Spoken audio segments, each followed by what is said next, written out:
Primeiro aqui, agradecer então novamente a galera de ontem, quem pôde participar aí da nossa live de ontem, falando de triatlon, falando de corrida de aventura, com o nosso Bernardo Tillman, que sabe tudo, é fera. A galera conseguiu aprender bastante coisa. Quem quiser passar a praticar esse esporte, tiver interesse em fazer como hobby, participar das competições, tem tudo ali. Bernardo sabe tudo e a galera aprendeu ontem bastante. Então eu sou a Renata Polacco, sou dona da agência Rio Experts. Como alguns já sabem, a Rio Experts você pode criar roteiros customizados e assim que essa história acabar, vocês vão poder conhecer o Rio de Janeiro, quem é daqui, quem é do Brasil, quem é de fora, com a carinha de vocês. Então a gente monta roteiro customizado. Bom, o nosso papo aqui não é coronavírus, eu não quero falar de coronavírus, a ideia é vocês poderem aprender um assunto novo, que hoje, no caso, o nosso assunto vai ser a natação. A Cris vai poder compartilhar várias coisas com vocês, várias informações, curiosidades, os perrengues, tudo que faz parte aí do dia a dia dela, desde que ela começou na natação, quando eu era bem pequenininha. Então, se vocês puderem convidar aí os amigos também, mandar ali aquele aviãozinho, aquele triângulozinho no cantinho, chamar quem é interessado aí em natação, quem gosta de esporte, quem quer conhecer um assunto novo. Eu agradeço. E a Cris entrou, então eu vou convidar ela aqui para se juntar à live. Tudo bem? Tudo bem? Tudo certo. Ih, tô ferrada. Eu botei um vestidinho azul aqui, ó, Você falou que sua cor preferida é o azul. Azul. É que tá escuro. Aqui, ó, parece que eu tô sem... É que tá escuro. Não rola, esse vestido aqui não rola. Tem ar de praia, não tem problema. Poxa, deixa eu puxar mais pra cima aqui pra aparecer o azul. Hoje a gente vai cair na água. Vamos entrar com tudo. Vai ficar mais pra trás, assim, ó. Dá pra aparecer um pouco mais do azul. Que aí, legal. Seja bem-vinda. Muito obrigada pelo convite. Realmente é uma opção que a gente tem agora para compartilhar de uma forma legal, assim, e reencontrar as pessoas assim também, né?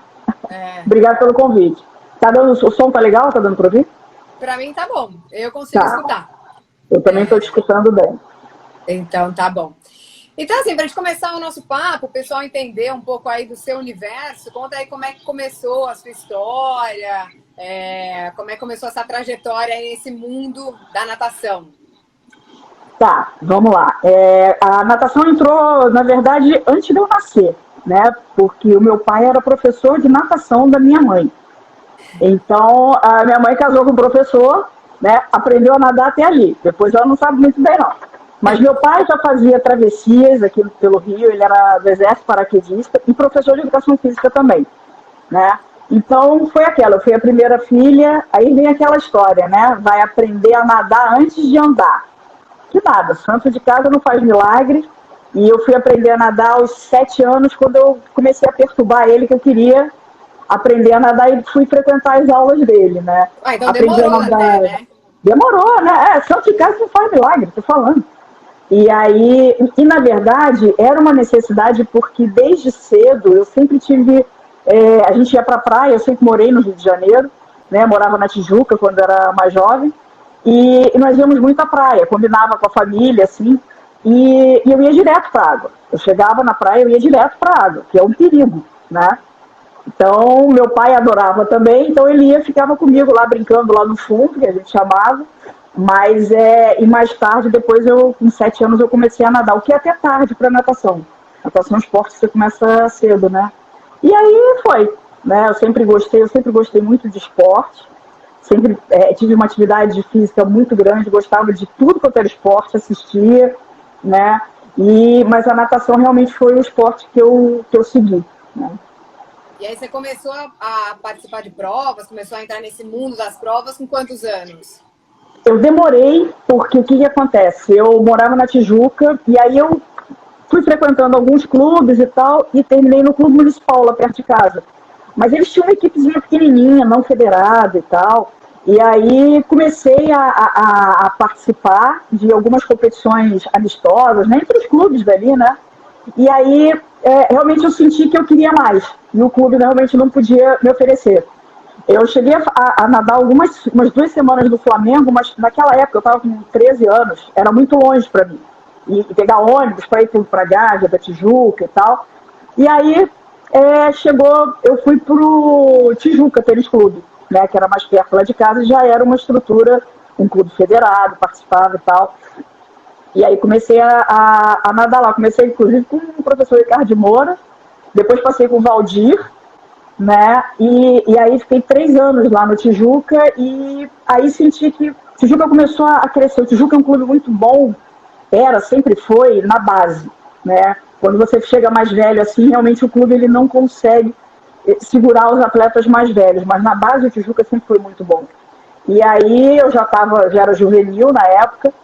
Aí, na época, surgiram as equipes do Fluminense e do Flamengo, né? Aí, pesou o clube, o futebol pesou e eu fui pro Flamengo, né? Que era o grande clube na época. E foi um choque muito grande. Eu tive 2 grandes choques. Um, quando eu fui do Municipal pro Tijuca, que eu era 13 anos, uma afogada praticamente, né? No meio daquela equipe, e eu treinava muito. Né? Eu me lembro que era um período de férias, e eu ia de manhã e de tarde, meio que correndo atrás do tempo perdido. Quando eu cheguei no Flamengo, ok, eu já era uma atleta federada do Tijuca, já tinha nadado brasileiro, a gente já ganhou uma medalha de bronze no revezamento, mas mesmo assim, os feras todos estavam no Flamengo. Né? Então, na época, Paula Marim, Patrícia Criança ainda, Virgínia Andreata, Marcelo Jucá, o Jorge e o Ciro vieram do Tijuca, mas o Ciro foi para outro clube, o Jorge estava lá, uma galera, e realmente foi outro choque. Mas eu acho que você tem sempre que ser assim. Tem aquele ditado que quem brilha no escuro é vagalume. Né? Então eu sempre fui atrás de onde é que eu vou tomar na cabeça. Eu podia muito bem ter ficado, podia ter ficado no Municipal, né? Era melhor atleta de lá, não sei o que lá. Podia ter ficado no Tijuca, mas não, eu falei, não, eu quero isso aqui, ó, é isso aqui que eu quero tá com o pelotão lá na frente, nem que eu tenha que correr atrás do pelotão. E olha que eu tive que malhar pra caramba, cara. Mas foi legal, foi um bom aprendizado, uma boa fase. E aí você começou em piscina, não é isso? E depois foi pro mar? Como é que é essa história? Todo mundo começa em piscina, né? Raras exceções, as pessoas começam só quando realmente você não tem um clube perto. Mas a iniciação e mesmo assim o aperfeiçoamento, né, todo é feito em piscina. Isso é uma pergunta muito frequente que o pessoal faz às vezes. Mas o pessoal de maratona aquática não nada no mar? Até nada, mas eles treinam em piscina. Porque natação é um esporte muito técnico, tá? Você tem que ter pelotado o time, eu sou Flamengo, tá? Desculpa aí, galera, mas eu respeito todos os adversários. Hoje em dia você não compete mais, né? É só futebol aí, né? Não. No futebol, no basquete, na natação, você sempre Flamengo. Tá? Mas eu acho que a gente tem que levar a disputa pelo lado saudável, né? Então, e aí foi isso. Então, o que acontece?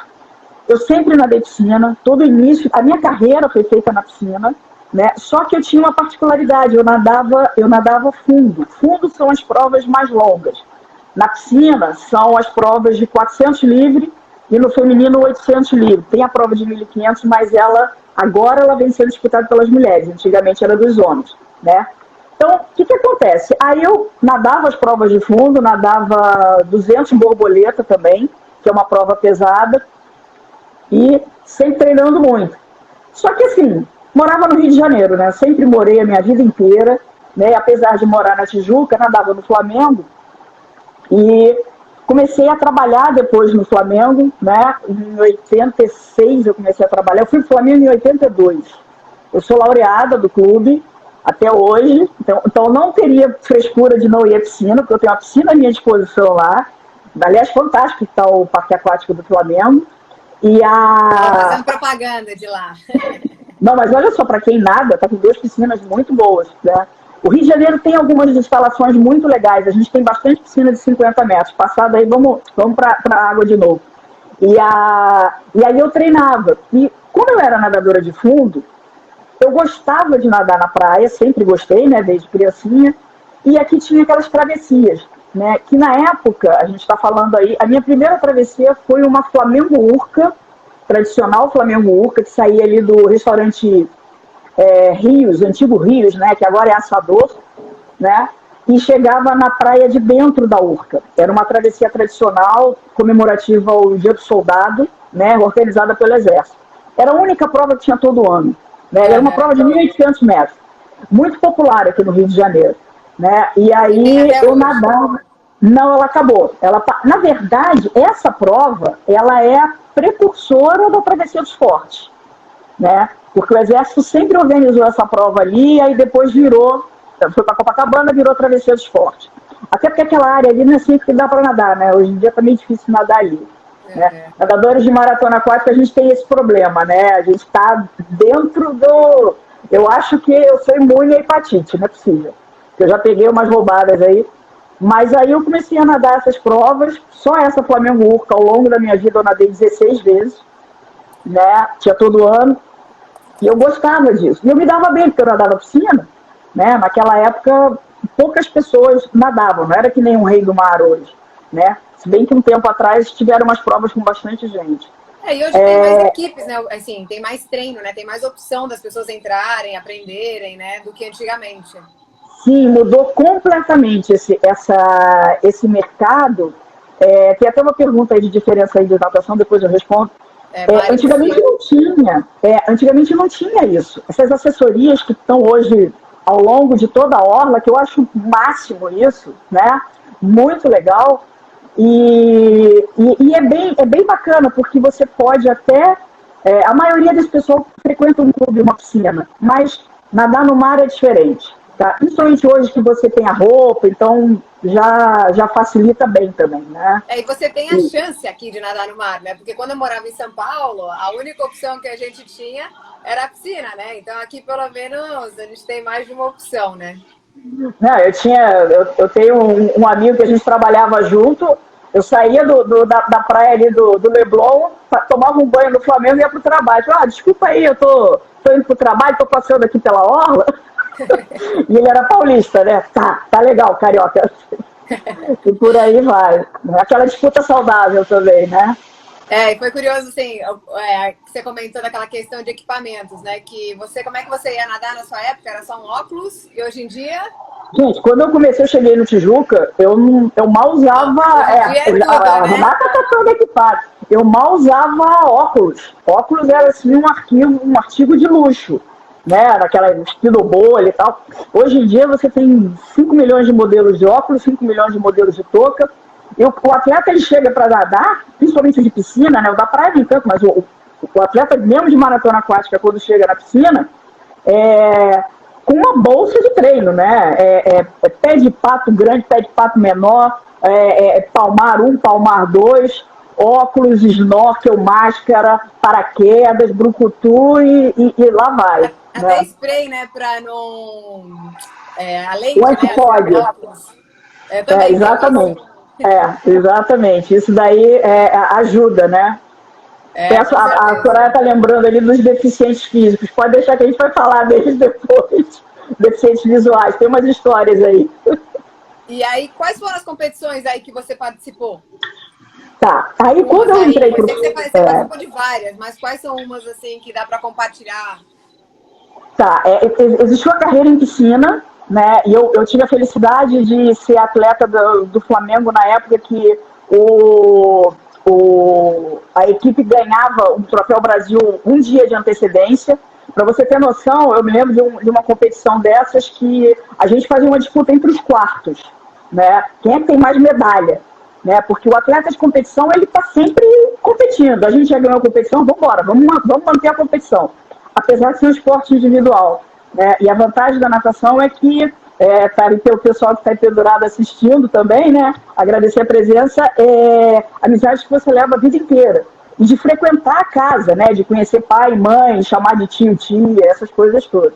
Então, eu participei das principais competições aqui no Brasil, né? Fui vice-campeã brasileira durante alguns anos nas provas de 400, 800.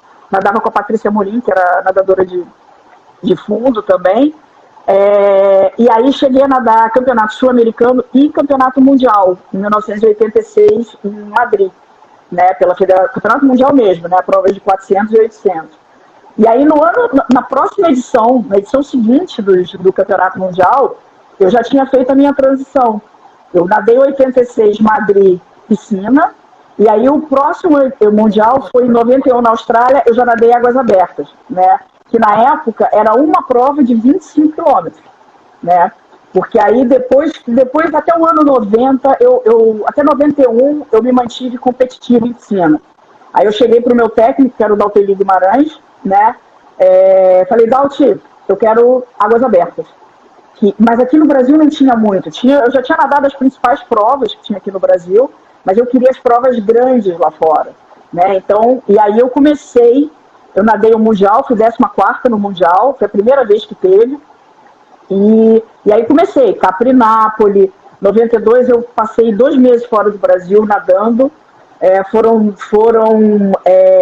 2 meses nadando todo final de semana, foram 7 finais de semana seguidos, e assim, a menor tinha 6 horas de duração, só pancada, né? Então, mas isso é um esporte que ainda existe, essas provas tradicionais elas existem, fazem parte do circuito da Federação Internacional, mas não tem a mesma popularidade que o circuito de 10 quilômetros, por causa da prova olímpica, né?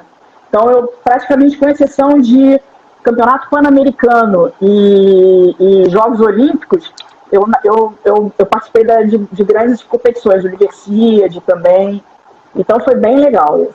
Aproveita aí até para responder a dúvida dele com relação à diferença de nadar no mar e na piscina. Tá, é bastante diferente, tá? Apesar da gente treinar no mar, para desenvolver a técnica. Natação é um esporte muito técnico, tá? Porque você, na verdade, você não pode ver o atleta, muito comum a gente ver o atleta brigando com a água. Então você tem que desenvolver uma técnica de apoiar e puxar e tal, para você não poder brigar com a água. Senão a água vai ganhar de você, tá? E a grande diferença é o seguinte, e aí o mar, lembrando que o mar é salgado, tá? O sal, durante muito tempo, principalmente a mulher por causa da alça do maiô e homens ou mulheres por causa do óculos, se ele estiver raspando, qualquer atrito que você tenha constante com o sal, assa, mas te tira a pele, tá? Por isso que a gente usa vaselina para nadar no mar. Tá, até porque as provas são longas, né? Não é uma aula de 1 hora ou 45 minutos, né? Dura mais tempo. Dura mais tempo, e principalmente quem usa hoje o traje de borracha, porque o que acontece também? Você nada no mar, você vai desenvolver a técnica na piscina, mas a técnica de nado no mar ela é diferente. Primeiro que você não tem água parada, né? Na piscina, a raia é sua, você tem raia antimarola dos 2 lados, então nem você faz marola para você mesmo, né? No mar, não. Você tem que também, né? Exatamente. Bom, aí depende, né? Dependendo da condição, eu particularmente eu gostava da água fria, né? Tem gente que o Jorginho está falando assim, na época do canal em 2001, que eu tinha que treinar para o Canal da Mancha, eu tive que correr atrás de piscina fria, porque não tinha, as piscinas do Rio de Janeiro estavam aquecidas, né? Eu era a única louca correndo atrás de piscina fria. A piscina aí tá fria, que o aquecimento tá quebrado. Né? E a diferença, acho que a principal diferença é a posição de nado, ela não é constante, tá? A tua respiração, ela é um pouco mais alta. Se você reparar um atleta nadando na piscina, você repara que a gente fala que ele respira aqui quase que dentro do buraco aqui que ele cava aqui, né? Dá, né? Assim, na piscina dá. Se você fizer isso no mar, você engole água. E a água é salgada. E vai ser aquela golada assim que vai pagar mico. Né? Então, o que acontece? Existe uma técnica que você no mar, você passa um pouco, você dá uma margem de segurança. Fora a orientação, né? Porque você levanta a cabeça e você vai coordenando porque não tem raia. É você que vai ver por onde você tem que ver, né? Vai catando as boias. Igual a natação e uma você olha? Uma igual a natação e uma você olha ou não? Eu olhava bastante. Outra coisa, eu sempre aconselho todo atleta que vai nadar no mar ou em águas abertas, né? para utilizar a respiração que a gente chama bilateral. Né? Porque na piscina você sempre tem um lado que você respira melhor. Né? Mas no mar você tem que ter os dois lados. Por quê? Primeiro, para manter o estilo um pouco mais alinhado. Né? Segundo, para que você vai engolir água respirando pelo lado direito se está vindo, o vento está por aqui e esse lado aqui está tranquilo? Né? Então, levanta, respira por aqui. E outra, né? Você respira por esse lado, a boia está desse lado, está do lado de cá. Você vai ter que contornar. Aí você vai criar o cara vai todo torto, né? E você vê muito. A navegação, ela é muito importante para o nadador de águas abertas, né? Então, é o que eu estava falando do exercício. Porque todo mundo fala, não, mas eu sei me orientar bem. Fecha os olhos e larga. Você vai ver que você vai esbarrar em alguma parede, né? Porque a gente sempre tem uma tendência a cambar para um lado. Isso é um exercício que você pode fazer na piscina, né? Nada de olho fechado. E até mesmo quando você... Desculpa. Diga. Não, é isso aí. Nadar de olho fechado para que você vai batendo na raia, né? Mas porque você tem que usar isso até para avaliar as correntes que estão te afetando no meio da prova, né? Porque você, eu vou sair daqui e vou chegar à tua capacidade física, né? Se você é um atleta de ponta, que você tem mais força no braço, pô, beleza, então eu vou cortar a corrente. O pessoal que tem um pouco mais de dificuldade, então eu vou subir para a correnteza me levar, né?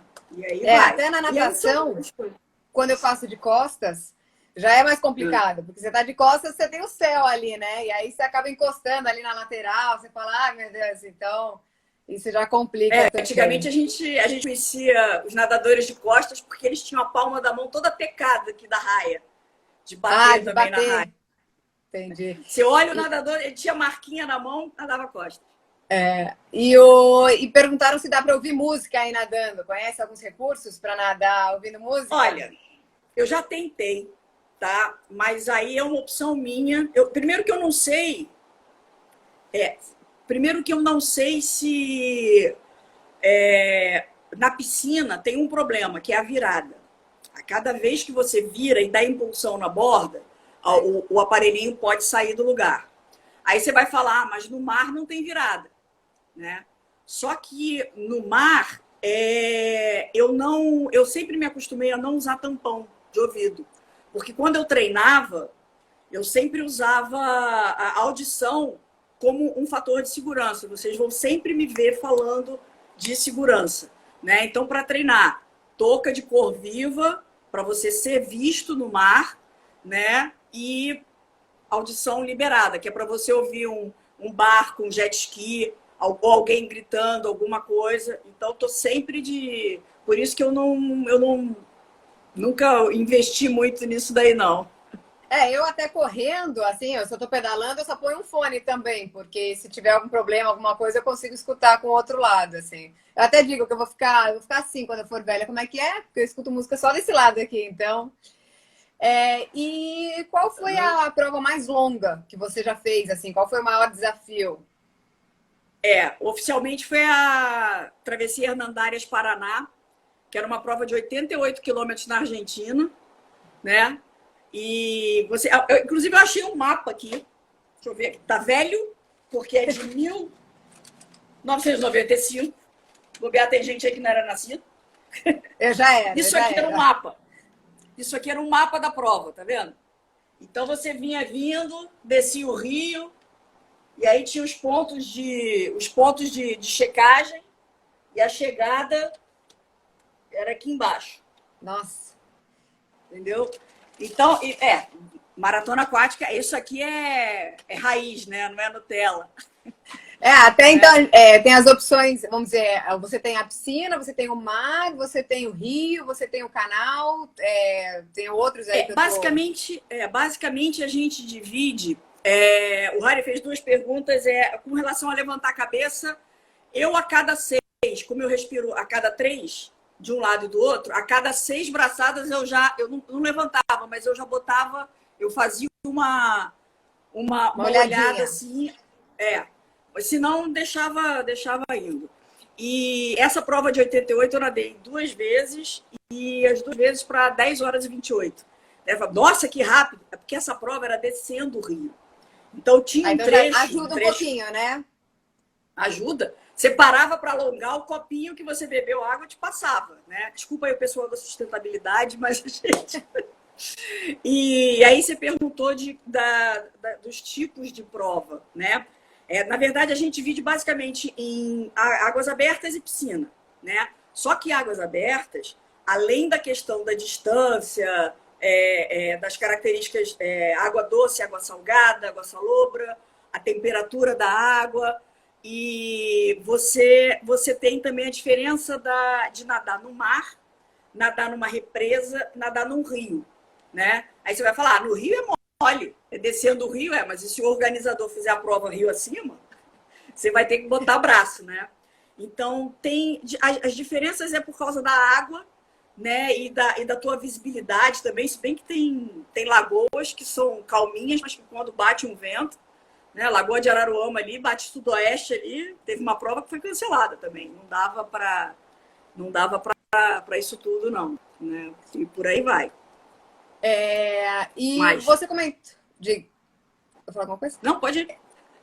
Você comentou de uma prova também que teve de Niterói até a Barra. Como é que foi essa história dessa prova aí? Na verdade, eu estava querendo tentar buscar patrocínio, não sei o que, então ninguém conhecia, né? Eu tinha saído de piscina. Isso foi em 1993. 93, eu acho. Por aí. E aí, eu ia fazer Maricá Rio, mas aí, por questões logísticas, eu falei, eu quero sair de uma cidade e chegar na outra. Aí eu falei, vou sair de Niterói, né? Então eu saí de Itaipu, lá na ponta mesmo de Itaipu, e vim e fui nadando até o PP na Barra. Dava uns 30 quilômetros, né? Só que qual foi o lance? Eu consegui, através de amigos e tal, a gente conseguiu colocar a televisão ao vivo, né? Então eu cheguei ao vivo e tal. Então é arriscado isso, né? Hoje eu não faria desse jeito. A gente vai aprendendo, né? Hoje eu não faria desse jeito. E teve atraso, né, também.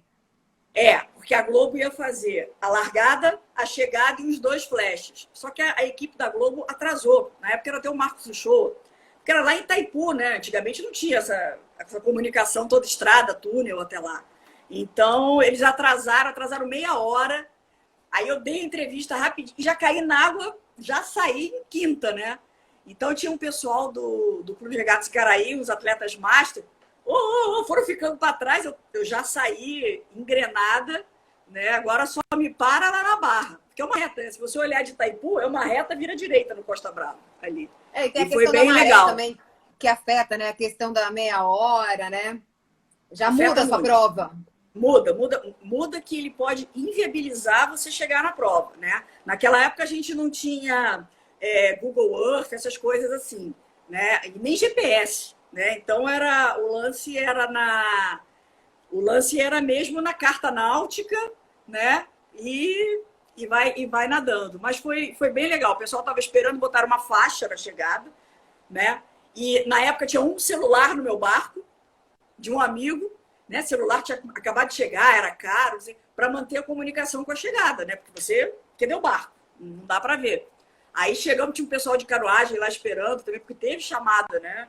Na televisão e teve chamada no jornal na época. E aí foi muito engraçado. Tinha uma multidão que botaram uma faixa, o pessoal do Master lá botou uma faixa, desafio Itaipu Barra, então as pessoas caminhando na praia olhavam, domingo, o que é isso aí?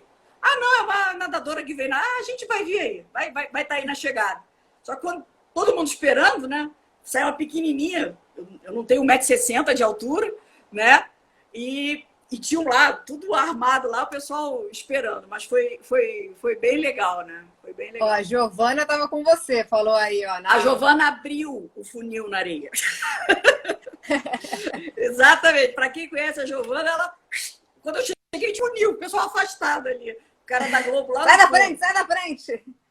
Já tá. E eu saí correndo, eu sempre cheguei correndo nas provas, né? Só que o que aconteceu? No meio, eu esbarrei com uma água-viva.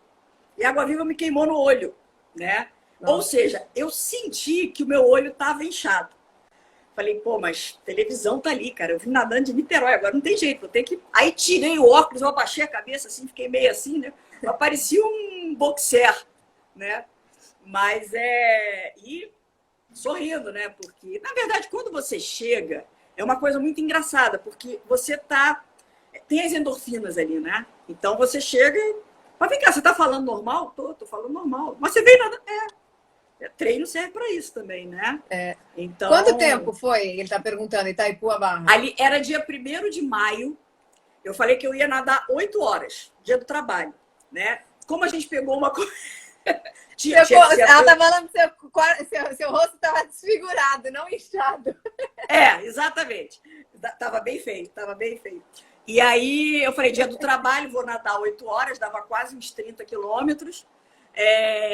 Aí eu peguei uma correnteza ali no Joá, que eu parei, porque eu saí atrasado, né? Não podia ter. O pessoal da Marinha, do DHN, falou assim, Cris, não sai atrasado, você tem que sair nesse horário, né? Tudo calculado.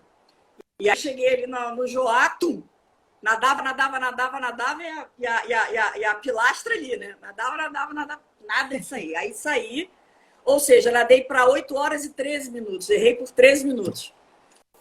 Mas ainda dá para bater o ponto. E tem muita gente que acha que também o problema é tubarão, né? Você falou que não é tubarão. As pessoas falam tubarão. Olha só, eu nunca vi. Quem procura acha, tá? Quem procura acha. E aí eu já nadei prova que tinha tubarão, né? Caprinápolis, Atlantic City, que avistaram. Mas o que acontece? Às vezes o nadador não vê. Quem vê é o barco, tá? Então, tem muito atleta, que voltando, tem atleta que é bom de piscina e que não gosta de nadar no mar. Seria um fera no mar, né? Mas não gosta, porque não é tão confortável. O mar, ele de repente, ele é um ambiente hostil, tá? Você tá ali, passa... E tem gente que às vezes não gostava de nadar em lugar muito claro, tipo Búzios, assim, porque vê o peixe. Eles preferem não ver o peixe. Então tem tinha dias que eu ia nadar ali em Copacabana que tava lindo, você conseguia ver. Tinha dias que, nossa, era tudo preto. Aí eu nem abri o olho, só na hora de respirar, assim, eu fechava e abria. Porque no mar tudo que esbarra em você é tubarão, né? Mas, na verdade, você não tem... A gente tem muito mais problema com água-viva do que com tubarão, estatisticamente falando. Né? Então, não é assim. E no tubarão você não entra na água, né? Nem quero ver. Já fico tensa ali com meu pé ali nadando. Não, no aquário. Eu tirei uma foto, assim, o mais perto que eu quero estar de um. E quando alguém vem por trás e sem querer encosta no seu pé, você leva um susto ali com aquele negócio de alguém chegando ali. Tudo te assusta. Tudo te assusta no mar, né? Por isso e quando chove? No dia seguinte você vai nadar. Vamos pular essa parte, vamos falar ali do Canal da Mancha. Alguém falou que você foi a primeira carioca a completar o Canal da Mancha? Foi. Que história é essa? E eu já nadava piscina, eu já nadava travessia. Aí já estava, ano 2000, já estava com 35 anos, eu falei, não. E o que acontece com o canal? Né? Você chega, você nada travessia? Legal, você já nadou o Canal da Mancha? Não. Já nadou o Canal da Mancha? As pessoas só conheciam o Canal da Mancha, né? Falei, vamos fazer esse negócio aí. Então, na verdade, o planejamento é de 1 ano antes, né? Porque o canal, ele não é uma competição, é um desafio individual. E você reserva o barco, o piloto, ele vai te acompanhar durante a prova, né? Então, existe uma associação oficial, existe uma organização específica para isso. E aí você entra em contato com o piloto e reserva o que a gente chama de janelas, tá? As janelas dependem da maré lá, né? Porque a maré no Canal da Mancha é igual a maré do Maranhão. Para quem já teve a oportunidade de ir à praia no Maranhão, aquela que você chega de manhã, a água tá lá embaixo, tá aqui em cima, e é uma diferença absurda o nível da maré. São 7 metros de maré, tá? Então, aí você reserva por alguns dias. E nesse período, você fica no hotel, esperando o teu piloto te ligar, ó, amanhã, 4 horas da manhã no Porto. Aí você vai para lá, né? E ele te entra no barco, né? E eu saí de uma escadinha, né? Geralmente as pessoas saem do porto, ou saem de uma praia. Não, meu piloto me levou para uma escadinha. Quando eu cheguei lá, eu só vi um paredão, né? Eu falei, Duncan, eu acho que a gente chegou meio cedo, né? A maré tá meio alta aqui. Eu vou sair da onde? Porque você tem que sair de terra, né? Você tem que caracterizar que você saiu de um lugar seco e chegou num lugar seco, né? E aí você vai... Aí, não, tem um ponto ali. Eu olhei, aquela escadinha ali? Ele vai lá. Aí você cai na água, frio, 4h30 da manhã, tudo escuro. Nossa. Quanto tempo dura essa prova? Depende, eu fiz em 10 horas e 14. Nossa, e comida nesse meio? Como é que funciona a vem comida? Vem do barco, né? E comida fria, quente, o que você come? Eu tinha chá quente, tá? Eu fiz em 2001. Você para e toma o chá quente ali. Você, na verdade, o que acontece? Você segue o barco. Você tá nadando de noite. Você não enxerga para onde você vai. De noite, você segue a luzinha do barco. Só isso. E vai nadando, no escuro, no breu, né? E aí, você vai nadando. E aí, quando chega no meio do canal, né? Você sai assim, tá tudo escuro, mas o mar tá calmo. Aí você troca um dia ensolarado, que depois choveu, caiu raio, caramba, quatro. A sorte é que a chuva estava indo para a Inglaterra e eu estava fazendo Inglaterra-França. Né? Que ótimo. Mas não, mas pelo menos porque por causa da tempestade elétrica. Tempestade elétrica você tem que sair, né? Independente de você ter um observador no teu barco, né? E aí você vai nadando, né? E o cara vai ali observando, não, ela tá bem, anota. No início, as 3 primeiras horas eu me alimentei a cada 30 minutos e depois de 15 em 15 minutos. Então você se aproxima do barco, né? O barco ou ele passa pela mão ou ele te passa com uma vara de alimentação, né? Porque o barco é alto, né? Você está nadando. E bebe e segue, entendeu? E vai assim da Inglaterra até a França, batendo queijo. Um maiô e uma touca. A água com certeza era gelada, mas a água aqui do Rio também é gelada. Por que é tão frio aqui? Exatamente. Aqui eu entro porque eu tô morrendo de calor, né? Mas assim, eu não sei por que ela é tão gelada. Conta aí pra gente. Aqui no Rio de Janeiro, a gente tem uma característica muito interessante, porque existem alguns pontos, poucos pontos no mundo, onde acontece um fenômeno chamado ressurgência, que é quando a água ela vem direto do polo, né? Ela vem direto do polo e ela surge na superfície. Esse lugar daí o nome de Cabo Frio, da região de Arraial do Cabo. Por isso que a gente tem água muito fria ali. E o rio está do lado, né? A correnteza vem descendo. E a gente aqui... Por isso que muito frequentemente a gente tem dias de água muito fria no verão. É uma característica do verão carioca, água muito fria. E um mar de ressaca no inverno, por causa de vento, essas coisas assim. Entendeu? E aí você começou a mudar um pouco de lado, né? Você parou com as competições, aí começou a trabalhar do outro lado, quais são os termos? A participar de uma prova, a arbitragem? A natação ela me ajudou, não só porque a parte atlética de viajar, não sei tal, tudo isso, mas também, graças à natação, eu tive uma bolsa na PUC em informática, eu sou formada em processamento de dados, né? E estudei na PUC, consegui meu primeiro trabalho no Flamengo, no antigo CPD do Flamengo, e trabalhava com a parte de tecnologia, né? Trabalhei 10 anos no Hospital Samaritano depois e tal, enfim, mas sempre participei. E aí fica a dica de quem quer, não sabe por onde começar para trabalhar com esporte, esteja presente nas competições e atue de qualquer forma. Né? Eu tive uma carreira com muito problema de lesão no ombro, mas eu sempre ia para as provas. Vem cá, tá precisando de ajuda aí? Eu preciso de ajuda ali para marcar o percurso. Marquei muito percurso. Antigamente a gente não tinha GPS. Né? Então eu falava que era o CPS, Cruise Positional System. Né? Botava a boia entra aqui, vamos nadando, a boia entra... Marquei muito percurso. Né? Lá de Rio das Ostras, Eduardo e tal.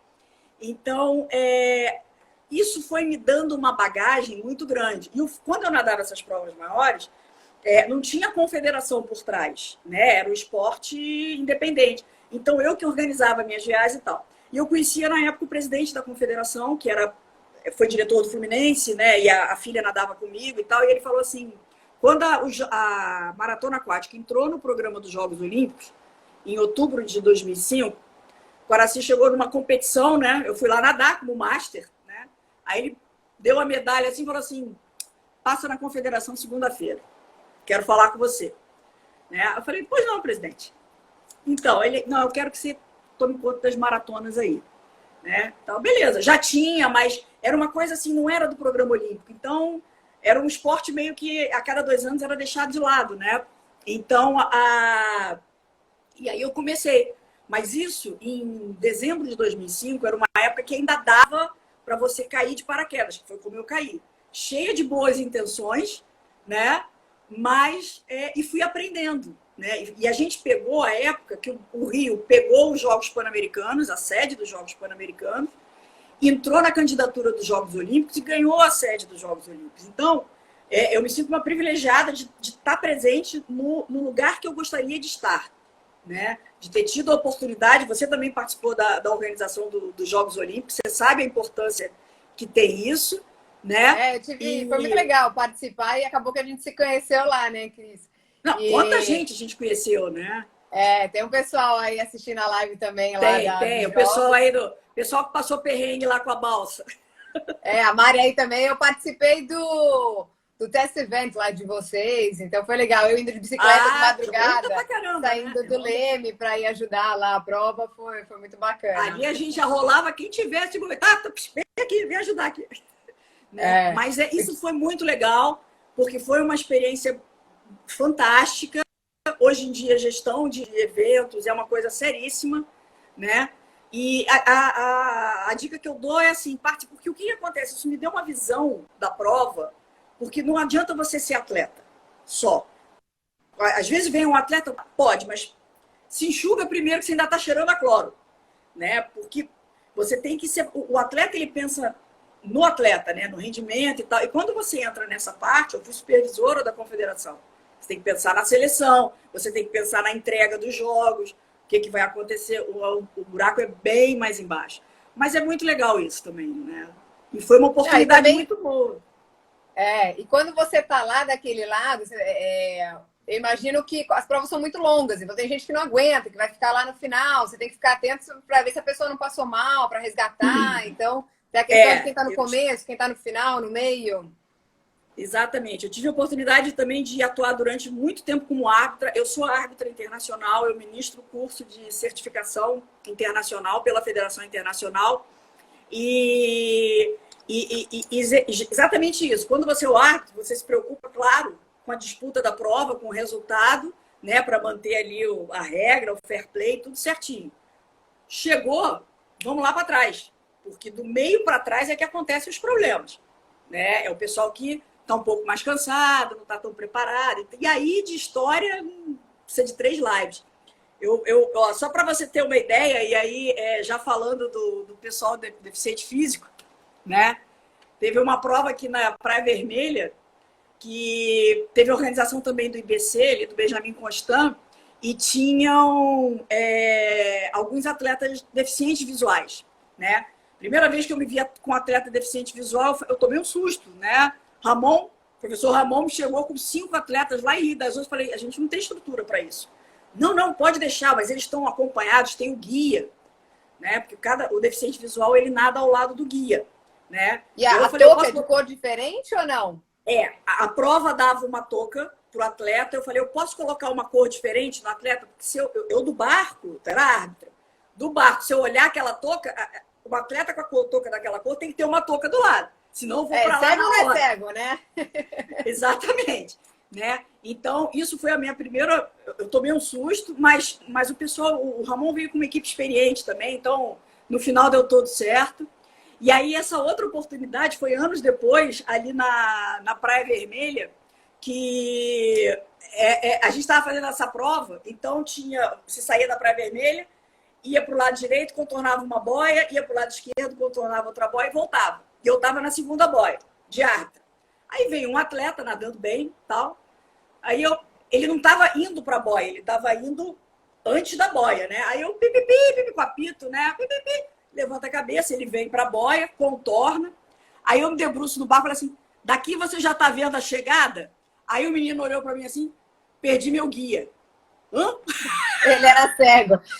Ele era Não, cego. até alguém perguntou porque toca com cor, então é justamente para isso, saber quem é cego, quem não é cego. Não, essa era uma outra longe. prova. Essa era uma outra prova, né? Aí o menino, eu não me lembro do nome dele, acho que era Henrique, mas o menino era de seleção, era bom. E ele deu couro no guia, o guia não aguentou, né? Eu falei, mas peraí, o Oswaldinho estava até com o Oswaldo no barco, o Oswaldinho, segura aí, que eu vou com ele. A prova estava mais tranquila, né? Mas ele precisava de um acompanhamento individual. Apesar dele entrar na área da enseada, ali da Praia Vermelha, você não pode ir cara sozinho. Se ele embica, como é que eu vou fazer? Né? Então eu falei, segura aí que eu vou. Lá fui eu do lado dele, mas o cego é muito interessante porque ele tinha um resíduo de visão, né? E ele conseguia, bastava eu nadar ao lado dele que ele acompanhava direitinho. Chegou são e salvo. Aí eu deixei ele na areia e voltei pro barco. Né? Tem questão, algumas saídas são na areia, algumas saídas já são no mar diretamente, né? Isso varia um pouco. Mas conta o perrengue Rio 2016. Bom. Capítulo 2016. Para quem encarou Jogos Olímpicos, né? Sabe que foi um grande desafio, mas foi uma grande satisfação entregar, né? E aí a gente, com toda a dificuldade, porque era apenas a terceira vez que Águas Abertas estava no programa olímpico, né? Ela entrou primeira vez em 2008, depois que foi numa raia de remo, depois teve no Hyde Park, em Londres, que eram 6 voltinhas ali, que eu falei, gente, vão ficar tontos. E aí a gente veio para Copacabana. Falei, agora a maratona aquática chegou nas Águas Abertas, né? Então, agora eu mando. E os caras achando que Copacabana era a princesinha do mar. Aí a gente teve aquele evento teste, né? Onda para tudo quanto é lado, tal, confusão danada. Caiu a ficha, né? Beleza. Então, além de toda a preparação, simplesmente 48, a gente tinha pela regra, o atleta lá mergulha, né? De alguma plataforma fixa. E a gente tinha a questão da alimentação dos atletas, tá? No programa olímpico você tem a prova de 10 quilômetros, que é uma prova que dura 2 horas, mais ou menos. E o atleta, eram voltas de 2.500, né? Então, eles passavam 4 vezes por ali. Comia alguma coisa e seguia. Exato. Os técnicos estavam ali embarcados. E essa foi uma experiência que não deu certo no evento teste, colocar os técnicos em barco. Então, tinha que ter a balsa. Beleza, atletas vão largar dali. 2 dias antes, acho que 48 horas antes da largada, passou uma ressaca, uma tempestade, sei lá que diabo que aconteceu.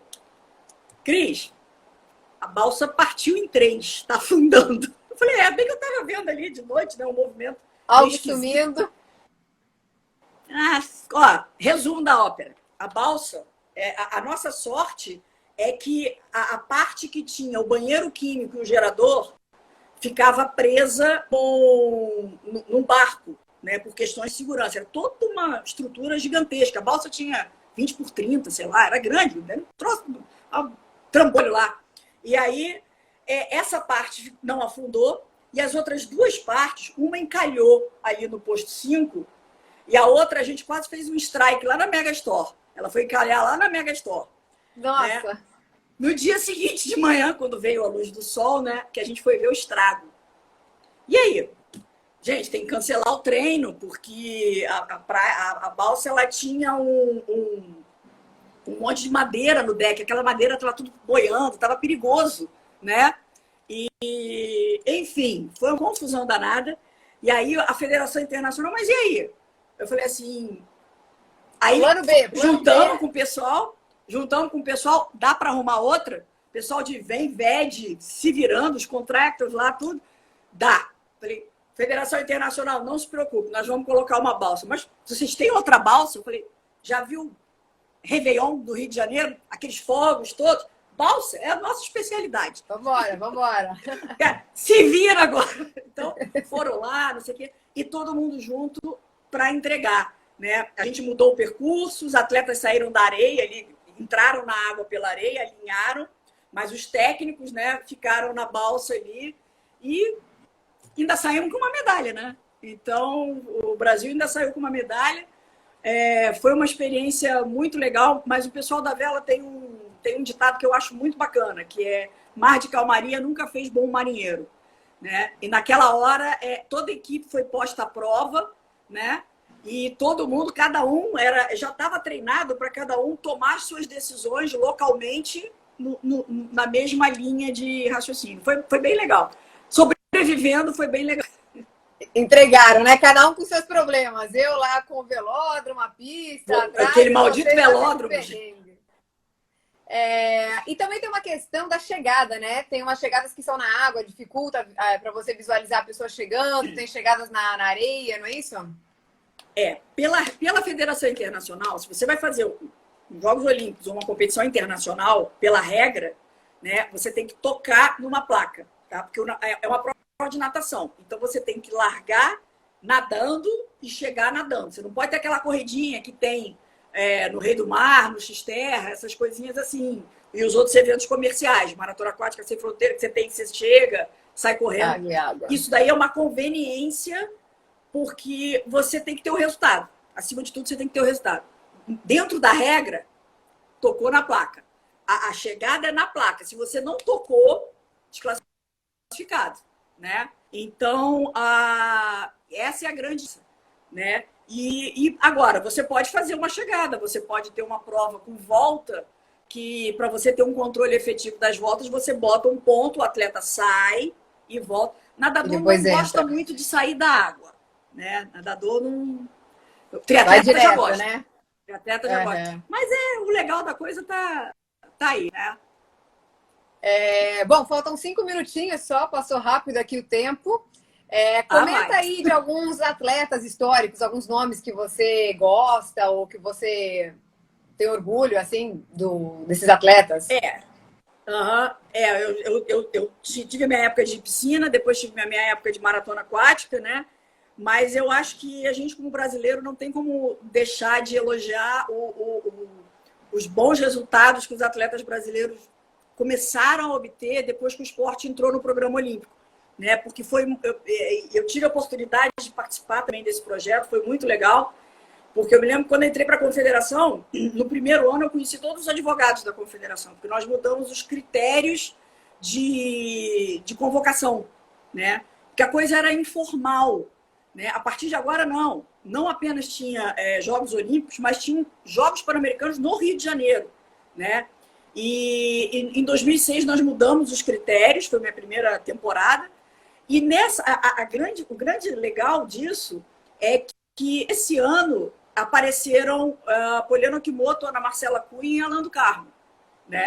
Então, esses daí seriam os principais aí que você... E que permaneceram durante 10 anos ali. Então, se a gente não pegasse esses caras ali, se não tivesse essa mudança de critério que possibilitasse a Poliana nadar um Mundial em 2006 e trazer 2 medalhas, e fazer com que maratonas entrassem na lista dos esportes medalháveis do COB, né? Isso tudo mudou, né? Então, foi bem, bem legal. E, na verdade, eu sou fã de qualquer atleta que se supere, né? É por isso que eu tive a oportunidade de acompanhar várias provas onde você acompanha... Cris, eu vou te interromper, porque faltam só 3 minutos e eu quero que você fale rapidamente aí do seu site. Eu participei. Tá. Tá bom. Eu tô com um site... Faz uma propagandazinha antes da gente fechar. Exatamente. Uma das formas de manter o legado da maratona aquática e unir a minha parte de formação de tecnologia com o esporte, eu resolvi montar um site. Ele fica em euparticipei.com.br, onde eu fui recolhendo os resultados de várias provas. Eu comecei aqui pelo circuito da Maratona Aquática Sem Fronteira, peguei todos os resultados da FABERJ, do Eduardo de Rio das Ostras, algumas provas as 2 provas do Rei do Mar, o X-Terra, as provas do circuito de São Paulo, do Igor de Souza, e os organizadores que quiserem, me mandam, por favor, em Excel, porque eu estou criando um banco de dados de resultado, né? E o pessoal se cadastra lá e vê de graça, não tem isso? custo. Eu só peço para o cara se cadastrar, porque na hora que ele chega no resultado e pega, esse resultado é meu, eu nadei aqui em Copacabana, eu nadei em São Paulo, aí ele pede para associar, eu vou lá, aprovo, né? E aí o que acontece? você tem um histórico que você pode imprimir com as provas. Parou aqui. Entrou. Entrou. Tira uma fotinho antes que isso aqui acabe. Vamos sorrir. 1, 2, 3 e fotinho. Aê! Bom, quero te agradecer a todo mundo que está aqui. Quem puder dar um print aí e compartilhar, que assistiu a live, eu agradeço. Todo dia às 18 horas. Amanhã a gente vai ter o Marcos aqui, o cego, que também trabalhava com a gente lá nas Olimpíadas. Então, quem puder, se quiser dar uma palavrinha aí, Cris. Um tchau. Não, eu gostaria de agradecer a oportunidade, o pessoal que compareceu aí. Quem tiver alguma dúvida pode entrar em contato, tem a conta do Instagram, né? E eu estou à disposição aí para qualquer dúvida. Obrigada, Renata, e todo mundo praticando esporte. Show de bola! Valeu! Valeu, Cris! Beijo para vocês! Tchau, tchau!